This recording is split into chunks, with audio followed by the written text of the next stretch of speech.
What did you think of that MFer Donald Trump tweeting that you're a boring actor who does too many TV commercials? Oh my God, did he tweet that? Yeah, he did. What was your reaction to that? I look at my bank account, I laugh.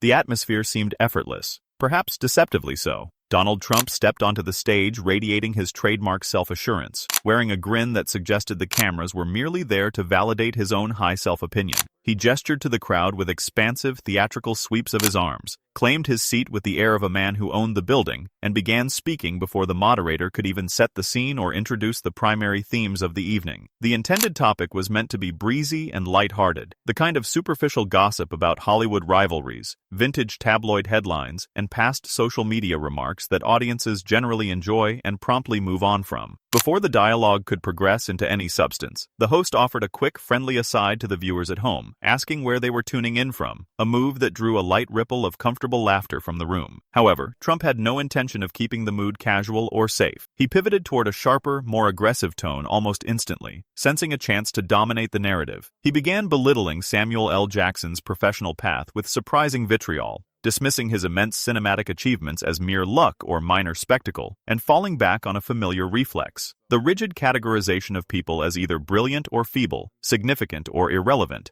based solely on his own shifting criteria. Then he delivered what he assumed would be the definitive knockout blow. They did send me something today that said Trump said he didn't know me. He said he didn't know you. I actually have his let me tweet see right the here. tweet. This is very exciting.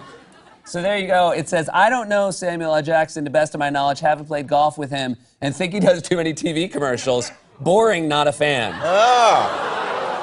Not a bad thing. Now, it's very interesting. Leaning back with a condescending smirk that crinkled the corners of his eyes, Trump argued that Jackson had essentially wasted a lifetime of talent on endless commercials, repetitive film projects, and superficial celebrity noise, whereas true victors focused on building vast, tangible legacies of brick, mortar, and global brand equity. The audience, caught off guard by the sudden personal nature of the attack, responded with hesitant, nervous chuckles. Sensing the opening, Trump doubled down with renewed vigor. He began labeling others in the industry as low intelligence, speaking as though artistic merit was synonymous with loud-mouthed bravado, and attempted to force every person in the room to submit to that rehearsed, gilded display of dominance he favors over objective reality. Throughout this entire barrage, Samuel L. Jackson remained perfectly still, a statue of composure amidst a whirlwind of ego. And Donald Trump are in. I just wanted to know, are you surprised that this has become a thing in the press? Is it a thing in the press? No, it's not. Tell me it's not. I mean, really? I mean, out of all the things that need to be dealt with presidentially, he's worried about me saying that he cheats at golf? Or, that he doesn't really know me? Is that what the deal is?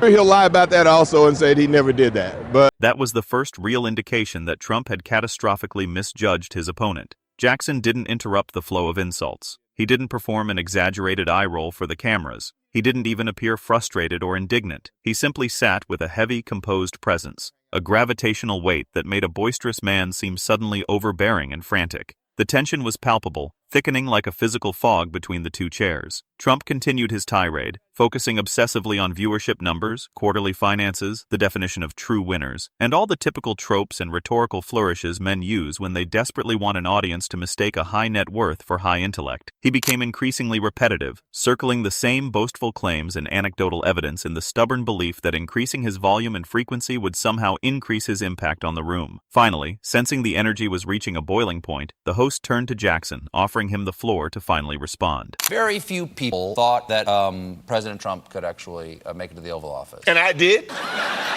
What's wrong with me? What? You're a prophet and you didn't know it. You have a little cautionary tale for us, yeah? please, don't think the other thing can't happen, because that's why the Brexit is trying to get a recall right now. We're not going to get a do-over. For a heartbeat, the room went entirely silent, as if every person in the building sensed a significant shift was coming. Jackson regarded Trump with a neutral expression, neither grinning in mockery nor scowling in anger, but simply assessing him with the cool, detached gaze of an eagle watching a noisy sparrow. Then, in an incredibly steady, resonant tone that carried to the back of the theater without any strain, he remarked, "When he speaks that way, I just check my bank balance and have a laugh." The room went cold for a second before the realization hit. It wasn't a loud statement. It was a definitive, surgical one. The crowd wavered for a moment between shock and applause before a massive wave of laughter broke out, followed by a roar of approval that felt earned precisely because Jackson hadn't pleaded for it or tried to be clever. Interesting when Donald Trump says someone is out on TV too much, because, you know, he's very, with exposure, he thinks it's very careful to just barely be on TV at all. Barely get yourself out there. But is that true? You say, now you claim right here you have met him. Yeah, I met him a lot. You've played golf with him. I played golf with him.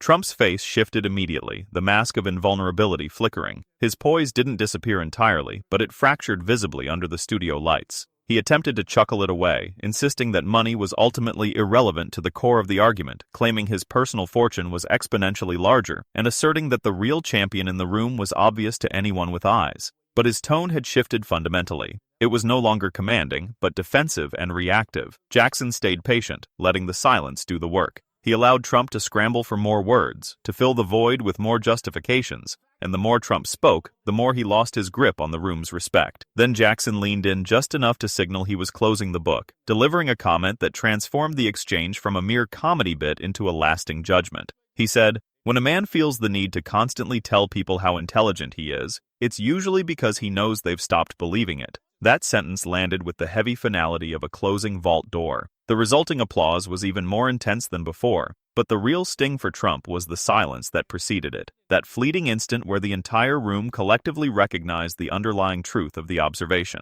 Trump tried to reclaim the narrative through sheer aggression. He called the comment a lack of respect. He called it envy. He sneered at the film industry as a whole, at performers, and at people who act for a living, as if he hadn't spent the last several decades treating his own public life and business dealings like a carefully scripted, high-stakes performance. But the harder he pushed against the tide, the more his authority eroded. Jackson's continued quiet composure was what truly dismantled him in the eyes of the public. That was the real embarrassment of the night. One individual required constant noise, endless repetition, and relentless self-congratulation just to maintain his standing and stay upright in the chair. The other required only a single sentence, a knowing look, and a quiet moment. Then Jackson provided the line that would linger in the audience's memory for years to come. "Being rich is what you possess. Being small is how you sound when you're desperate for everyone to notice you." The crowd went wild, a standing ovation breaking out in sections of the gallery. Trump opened his mouth to retort, to fire back one last zinger, but for the first time all evening, he was a beat behind the rhythm of the room, and on a live broadcast, a beat behind can look like a total collapse. What people walked away with wasn't the insult Trump launched at the start. It was the moment Samuel L. Jackson used his own momentum against him. The bragging, the manufactured status, the obsession with being seen as the smartest person in the room, and revealed it for exactly what it was.